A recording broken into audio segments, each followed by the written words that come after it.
क्या आपकी बॉडी में एक ऐसी चीज है जिसे ना आग जला सकती है ना एसिड गला सकता है? इंसान मर जाता है, जिस्म मिट्टी हो जाता है, मगर ये एक छोटा सा हिस्सा हमेशा जिंदा रहता है।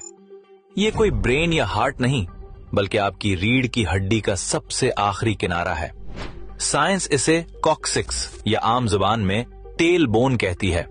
देखने में ये मटर के दाने जितनी छोटी सी हड्डी बिल्कुल बेकार नजर आती है। मॉडर्न साइंस इसे एक फालतू हिस्सा, वेस्टिजियल ऑर्गन समझती थी, लेकिन हकीकत कुछ और है। आज से 1400 साल पहले, जब कोई लेबोरेटरी नहीं थी, अरब के सहरा में एक आवाज गूंजी। हमारे नबी करीम सल्लल्लाहु अलैहि वसल्लम ने इंसानी क्रिएशन का सबसे बड़ा राज दुनिया को बताया। सही बुखारी और मुस्लिम की हदीस है।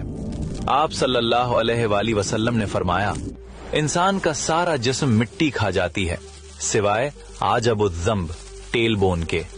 अरबी में आजबुद्दम्ब का मतलब है रीढ़ की हड्डी की जड़ या बीज, सीड। आपने फरमाया, इसी से इंसान पैदा किया गया और इसी से कयामत के दिन दोबारा रिक्रिएट किया जाएगा। साइंसदानों के लिए यह मानना मुश्किल था कि एक हड्डी कैसे हमेशा सेफ रह सकती है। फिर 20वीं सेंचुरी में साइंस ने इस दावे को टेस्ट करने का फैसला किया। जर्मन साइंसदानों ने इस हड्डी को बहुत हाई टेम्परेचर पर जलाया, उसे पीस कर राख बना दिया। लेकिन जब इस राख को माइक्रोस्कोप के नीचे देखा गया तो वो शॉक्ड रह गए। हड्डी के सेल्स जले नहीं थे, बल्कि वो अभी भी जिंदा और एक्टिव थे। ये एक्सपेरिमेंट साबित कर रहा था कि हदीस का एक एक लफ्ज सच है। ये हड्डी इनडिस्ट्रक्टिबल है, यानी फना नहीं होती। एम्ब्रियोलॉजी बताती है कि मां के पेट में इंसान का सबसे पहला बनने वाला हिस्सा यही हड्डी होती है।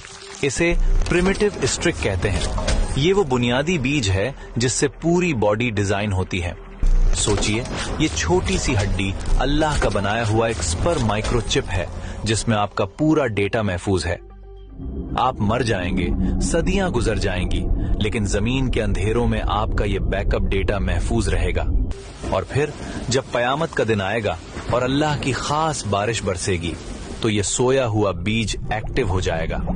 जिस तरह बारिश से पौधा उगता है, इसी तरह इस हड्डी से आपका पूरा जिस्म दोबारा रीजनरेट हो जाएगा। बिल्कुल वैसी ही बॉडी, वही फिंगरप्रिंट्स, वही पहचान, कोई तब्दीली नहीं। एक उम्मी नबी ने 1400 साल पहले डीएनए और क्लोनिंग का ये सिस्टम कैसे बताया? ये कोई आम बात नहीं, ये इसी क्रिएटर का कलाम है जिसने मौत और जिंदगी को बनाया। जैसे हवाई जहाज में ब्लैक बॉक्स होता है, वैसे ही ये हड्डी इंसान का ब्लैक बॉक्स है। जिस तरह क्लाउड पर आपका डेटा कभी डिलीट नहीं होता, अल्लाह ने ये हड्डी आपके जिस्म का क्लाउड सर्वर बनाई है। साइंस आज जिन टेक्नोलॉजीज पर काम कर रही है, इस्लाम ने सदियों पहले उनकी बुनियाद रख दी थी।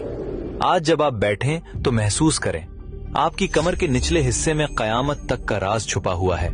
ये सब महज इत्तेफाक, कोइंसिडेंस नहीं हो सकता। ये एक बहुत बड़ी प्लानिंग का हिस्सा है। ये निशानियां इसलिए हैं ताकि हमारा ईमान, फेथ मजबूत हो और हम शक से निकल आएं। अल्लाह अपनी कुदरत दिखा रहा है कि देखो, मैं तुम्हें एक जर्रे से भी दोबारा बना सकता हूं। इस जबरदस्त सिस्टम को देखकर बेइख्तियार जबान से निकलता है, सुभान अल्लाह।